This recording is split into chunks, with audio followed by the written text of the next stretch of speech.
Bonjour, bienvenue dans la série sur la physique des particules. Alors d'abord, désolé, un petit erratum pour la vidéo précédente. Dans les deux dernières expressions, c'était les fonctions de P étaient des transformées de Fourier, donc c'est psi tilt et non pas psi bar, c'est pas du complexe conjugué. Alors lorsque t tend vers l'infini, plus ou moins l'infini, psi q de t peut être estimé par la méthode de phase stationnaire comme psi q de t, psi qt est environ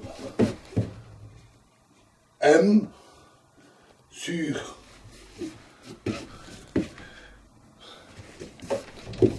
t en valeur absolue exposant à demi fois e exposant moins ip sur 4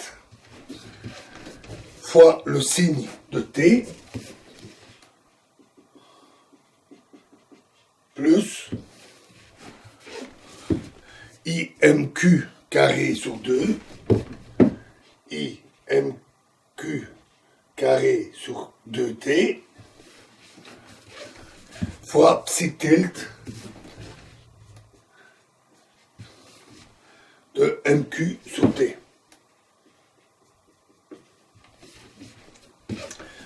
On peut l'introduire dans l'élément de matrice en effectuant le changement de variable qf c'est pftf sur m et qi c'est piti sur m, et après ces modifications on obtient le résultat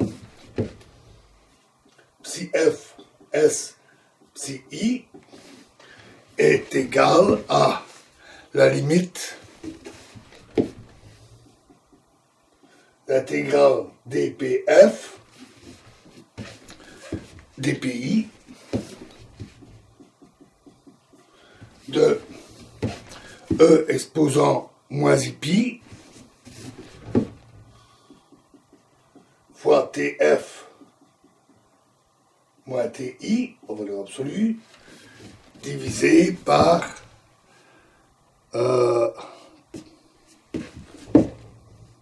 tf fois ti, pardon, divisé par m carré exposant un demi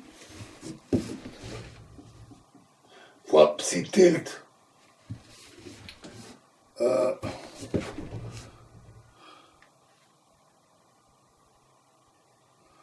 c'était le final astérisque, là c'est le conjugué de pf fois e exposant moins i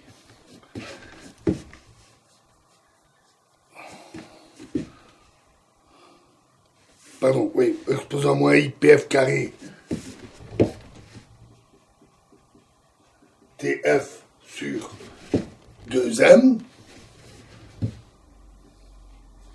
fois l'élément de matrice pf sur m tf, virgule tf, pi sur m ti, fois e exposant i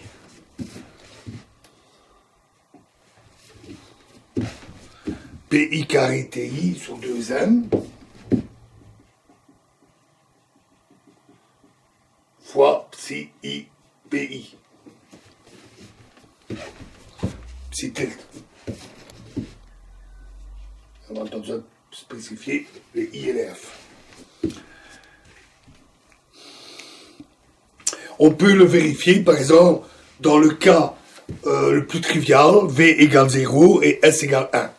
On vérifie, c'est immédiat. Quand l'intégrale de chemin est utilisée pour exprimer l'élément de matrice de l'opérateur évolution dans le temps, cette équation admet une interprétation intéressante. En effet, il suit de cette équation que l'intégrale implique les chemins qui se comportent asymptotiquement comme des trajectoires libres. C'est-à-dire t vers l'infini, dans q de t tend vers pf de t sur m, et t moins l'infini donne q de t égale pi t sur m. Donc on a deux trajectoires libres et l'ensemble de tous les chemins possibles sur lesquels on fait la somme des amplitudes. À une dimension, la conservation d'énergie implique bien sûr que PF est égal à plus ou moins PI. Mais on généralise facilement le formalisme à des cas plus intéressants à plusieurs dimensions. Comme application, présentons l'approximation de Eikonal pour la diffusion à 3 dimensions sur un potentiel VR de portée finie à très grande énergie et petit transfert de moment. On part de la représentation de l'opérateur évolution R2, T2, R1, T1 est égal à l'intégrale D sur R de T, sur tous les chemins, fois exponentielle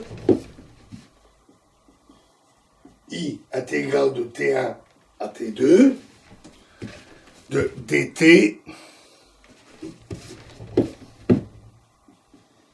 1 demi m v carré moins grand V RT, le potentiel,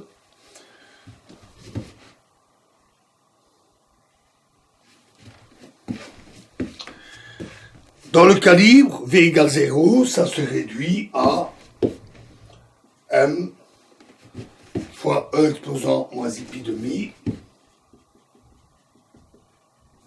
sur 2 pi T2 moins T1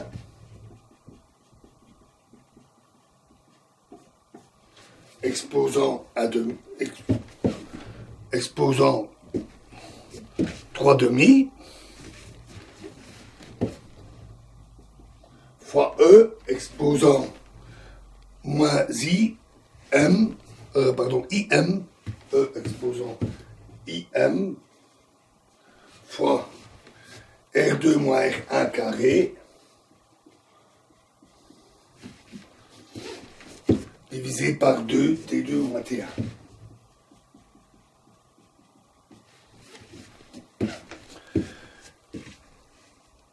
Sous les conditions physiques qui nous intéressent, l'intégrale de chemin est dominée par les trajectoires classiques extrémales, qui pour des paramètres de grand impact peuvent être approximés par des lignes droites, c'est-à-dire R de T égale 1, égale R1, plus T moins T1 sur des T2 moins T1, R2. R2 moins R1. Qui donne la ligne joignant R1 à R2. Après factorisation de la conservation de l'énergie totale et une transformée de Fourier à l'espace-moment, on dérive facilement l'expression suivante des éléments de matrice de l'opérateur transition T qui est égal à S moins 1 sur I et on a P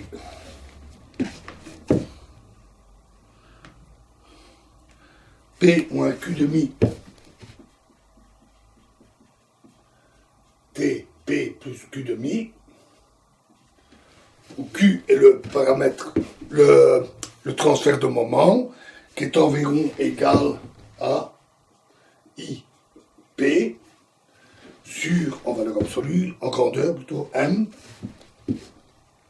intégrale D carré B, j'ai bien dit D carré, hein, sur 2 pi cube, fois E exposant I cubé,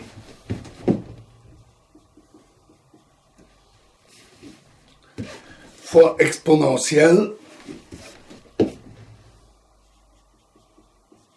I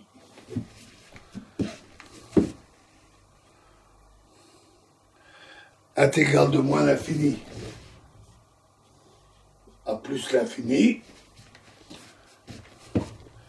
de dt v de b plus pt sur m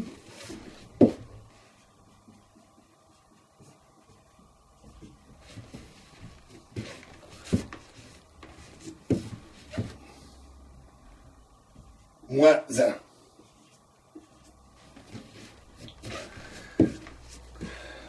Avec p carré qui tend vers l'infini et q carré sur p carré qui tend vers 0.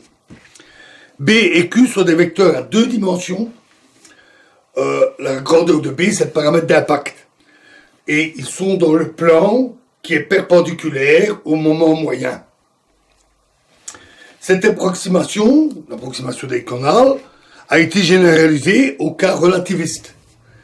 Considérons l'amplitude de diffusion qui correspond à l'ensemble des diagrammes dits en échelle croisée avec l'échange de bosons scalaires de masse mu et une constante de couplage G.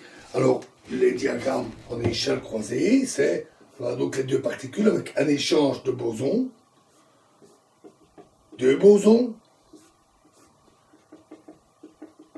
avec le croisement,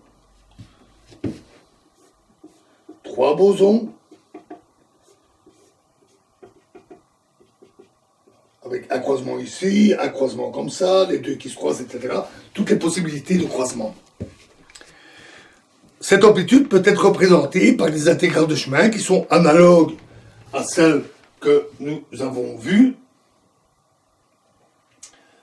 comme ici. On peut représenter cette amplitude de la même manière. Et le résultat pour S grand, petit s, qui est le carré de l'énergie dans le centre de masse, et pour un petit transfert, c'est-à-dire t égale moins q carré, le résultat est donné par, donc ici je donne juste le résultat, tst égale moins 2s intégrale de d carré b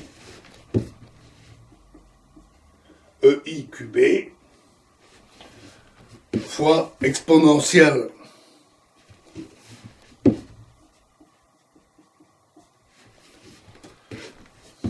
de ig carré sur 4ms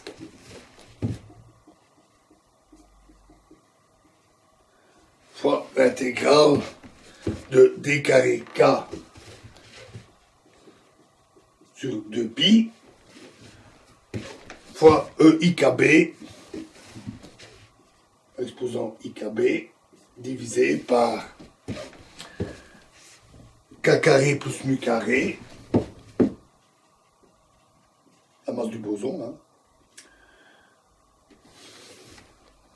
moins 1.